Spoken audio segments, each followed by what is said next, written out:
नमस्कार फॅमिली, मी रीमा. मी स्वयंपाकाची कामं करते आणि माझ्या व्हिडिओमधनं मी तुम्हाला माझं डेली रुटीन दाखवते. तर बघा, मी 6:15 वाजता पहिल्या घरी आलेली आहे. इथे दोन्ही घरी मला सरांचे आणि मॅडमचे टिफिन द्यायचे असतात, त्यामुळे मी पहाटे लवकर कामावर येते. घरातनं मी 6 वाजता निघते, 6:20 6:15पर्यंत मी कामावर येते. पहिल्या घरी पोचल्यावर मी इथे उत्तप्पा बनवलेला आहे.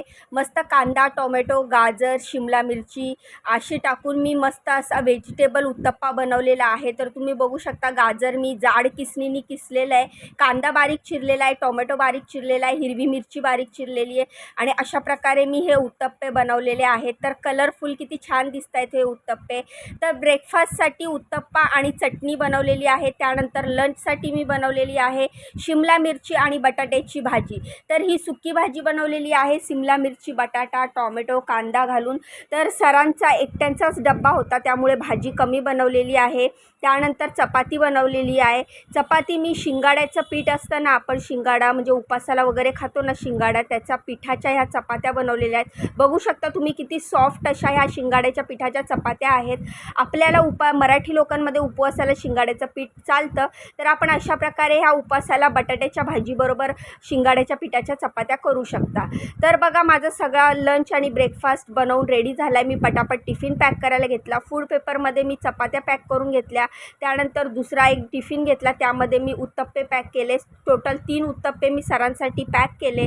त्यानंतर तिसऱ्या टिफिनमध्ये मी जी आपण शिमला मिरची आणि बटाट्याची भाजी बनवली ती पॅक केली. हे माझं रोजचं डेली रुटीन असतं. जर तुम्ही ह्याच्या आधीचे माझे व्हिडिओ बघितले असाल तर तुम्हाला माहिती पडेल. अशा प्रकारे सगळे टिफिन मी पॅक केले. फ्रूटमध्ये सरांना मँगो साल काढून, कोय काढून व्यवस्थित पीसमध्ये कट करून दिलेले आहेत. त्यानंतर इथे टोडू आहे, छोटंसं बाळ आहे.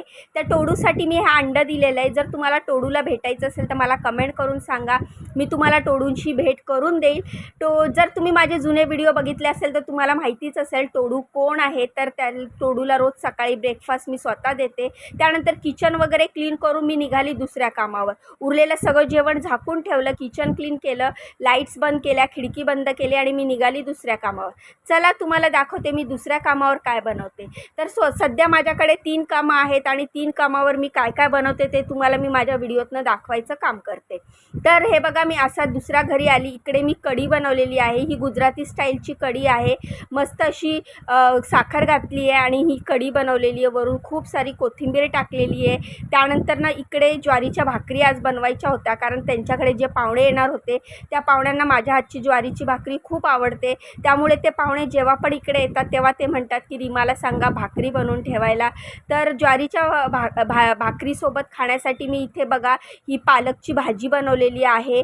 तर कढी, भात, पालकची भाजी आणि भाकरी असा इथे पूर्ण स्वयंपाक बनवायचा होता. इकडे आज पाहुणे येणार होते. तर अशा प्रकारे मस्त अशी पालकची भाजी बनवलेली आहे. ह्याच्यात शेंगदाणे टाकले, चण्याची डाळ टाकली आहे, बेसन टाकलं आहे. तुम्हाला जर ह्या पालकच्या भाजीची रेसिपी पाहिजे असेल तर मला कमेंट करून सांगा, मी लवकरच अपलोड करेल. त्यानंतर अशा टम्म फुगलेल्या मी ज्वारीच्या भाकरी केलेल्या आहेत. तर इकडे छोट्या साईजमध्येच भाकरी केलेल्या आवडतात. घरी जेव्हा पण मी भाकरी बनवते तर हा पूर्ण तवा भरून भाकरी बनवते, म्हणजे एक भाकरी एका व्यक्तीला खायलासुद्धा पोट भरून जातं अशी. तर अशा इथे भाकरी थापायचं काम चालू आहे माझं आणि एका बाजूला भाकरी भाजायचं. अशा मी पटापट भाकरी करून घेतल्या. त्यानंतर कढी भात केला, त्यानंतर पालकची भाजी केली. तर असे हे दुसऱ्या कामावर माझं स्वयंपाकाबरोबर भांड्यांचं पण काम आहे. तर इकडे स्वयंपाक झाल्याबरोबर मला भांडी पण घासावे लागतात, त्याचे ते मला एक्स्ट्रा वेगळे पैसे देतात. तर अशा प्रकारे भाकरी, भाजी, कढी भात सगळा स्वयंपाक झाल्याच्यानंतर हा भात मी कुकरला बनवलेला आहे कुकरमध्ये. आणि इकडे कढी मी भांड्यात काढून ठेवली आहे, भाजी पण मी भांड्यात काढून ठेवली आहे. कढया वगैरे रिकाम्या केल्यात, सगळं जेवण ट्रान्सफर करून घेतलं आहे. आणि हा स्वयंपाक झाल्यानंतरचा सगळा पसारा मला आवरायचा आहे, भांडी घासायची आहेत.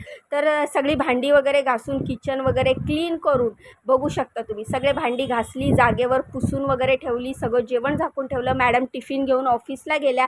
आता मी दरवाजा लॉक करून तिसऱ्या कामावर जाणार. तर ह्या आपल्या आंब्याच्या सीझनमधला पहिला हापूस मॅडमनी मला दिलेला आहे. दरवर्षी ते मला हापूस आंब्याची एक पेटी देत असतात. तर माझ्या गाडीच्या डिक्कीमध्ये पूर्ण पेटी मावत नव्हती, त्यामुळे त्यांनी मला ह्या पिशवीमध्ये मस्त असे हापूस आंबे दिले.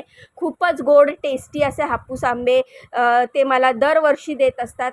त्यांचे काही म्हणजे आंब्याची बाग वगैरे नाही आहे, ते स्वतःसाठी पण विकत आणतात. तेव्हा ते माझ्यासाठी पण दर वर्षातनं एकदा आंब्याची एक पेटी आणतात आणि मला देतात. तर ह्या वर्षी थोडा उशीरच झाला आंबे देण्यासाठी, पण त्यांनी पण घरी आंबे आणले नव्हते. तर अशा प्रकारे मस्त अशा आंबे घेऊन मी आनंदात घरी चालले, कारण आज मुलं घरी हापूस आंबे खाणार आहेत. तर तिसऱ्या कामावर जाण्यासाठी खाली उतरली तर एवढं ऊन होतं, कडक ऊन आहे सध्या मुंबईमध्ये.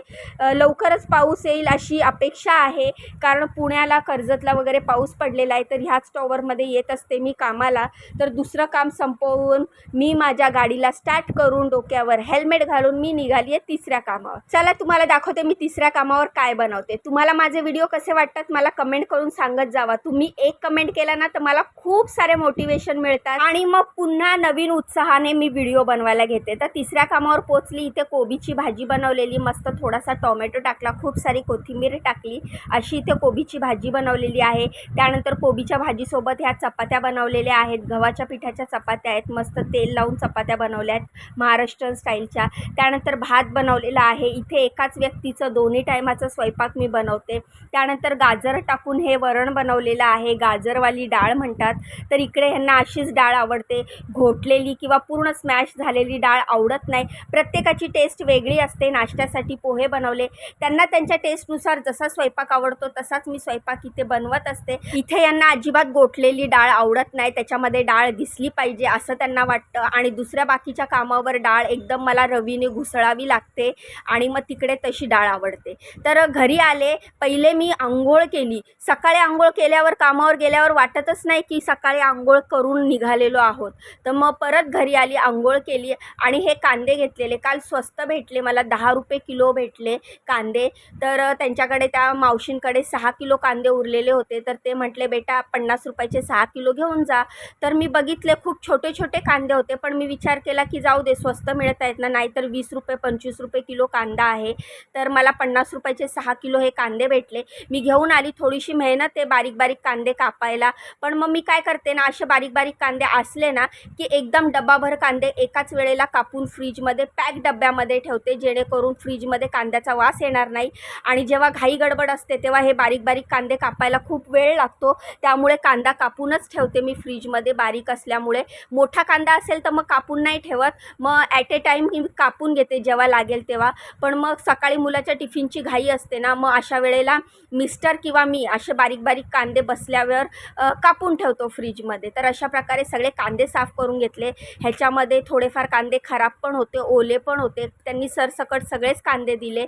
मग मी घरी आल्यावर त्याची सालं वगैरे काढली, व्यवस्थित वेचून ठेवले. आणि जे मला जास्त ओले वाटले ते कांदे मी लगेचच वापरायला ह्या टोपलीमध्ये काढले, आणि जे जरा चांगले होते ते मी दुसऱ्या जाळीमध्ये काढले, जेणेकरून ते बाजूला ठेवता येतील आणि हे ओले कांदे पहिले वापरतात. तर अशा प्रकारे आपण गृहिणी काटकसरीने आपला संसार हाकत असतो, आणि मी पण तसाच काहीसा प्रयत्न करते.